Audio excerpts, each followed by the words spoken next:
When I saw this cover as a kid, I thought, damn, I'm not eating broccoli ever again.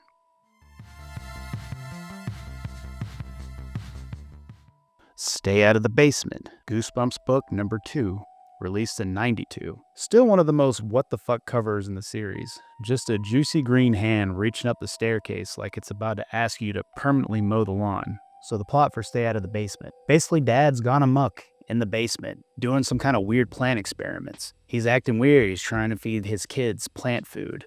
It's really, really bizarre. The kids are trying to figure out what is old dad up to down there in the basement. Also, he has like mood swings and he acts very differently. Ah yes, the book cover. Something's waiting in the dark. Obviously, it's mutated broccoli. Yeah, so when I saw this as a kid, I was like, man, what's going on with this hand right here? Look at this thing, man. It's like swamp things coming out of this fucking place. And look at this old ass door. It must be a door from like the 50s or 60s or something, because they don't make doors like that anymore. And that fucking tiny ass doorknob. I actually had a house that had that shit before. I saw this in the book fair. When I saw this sitting on the shelf, I was just like, damn, dude. I want to know more about what's going on here, because at the time I just watched Swamp Thing, so I honestly thought it was going to be just like that, seeing this goofy ass cover. It also could pass for the Jolly Green Giant. Spoiler warning for the ending. You have been warned. So it turns out Dad is a plant clone and real Dad is in basement. And he's been trapped down there for a while. So the kids go downstairs, they free their real dad, they beat the plant clone, and all goes back to normal. Except at the very end, the girl, the daughter, finds out, oh no, flowers are talking to me saying that they might be the real dad. Are they the real dad, or is the dad that they have the real dad? Nobody knows, but that's the ending. Thank you, R.L. Stine. They're gonna have to go to therapy about all this. Maybe they can go to a cactus for therapy. He can walk them through it. You know, this story is like if you mixed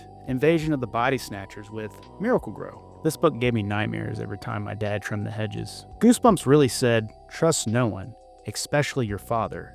He may be a ficus. This episode really freaked me out watching it back in the day, because there was a lot of suspense in that episode. It was very psychological, and you could tell that something was really off with the dad. And they had some of the elements from the book in there, you know, with the hair being all weird, looking like he had leaves growing on his head. But it totally was a very, very bizarre episode, because, you know, the mom was gone and the kids were just trying to figure out what's going on in the basement, and the dad was such an asshole in that.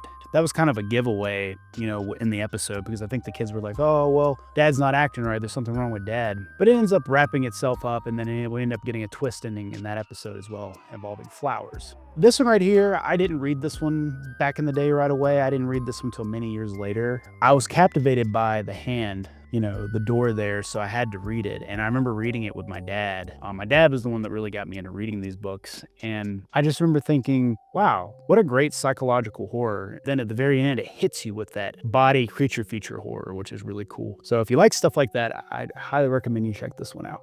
Well, thanks for watching, and remember, if your basement smells like fertilizer and your dad's growing bark, that's not puberty, that's plant-based horror. Stay out of the basement, because your dad shouldn't be feeding you plant sludge. I hope you guys will watch the next episode. Next, we're going to be talking about monster blood, and oh boy, this isn't your Nickelodeon slime either. It's pretty wild.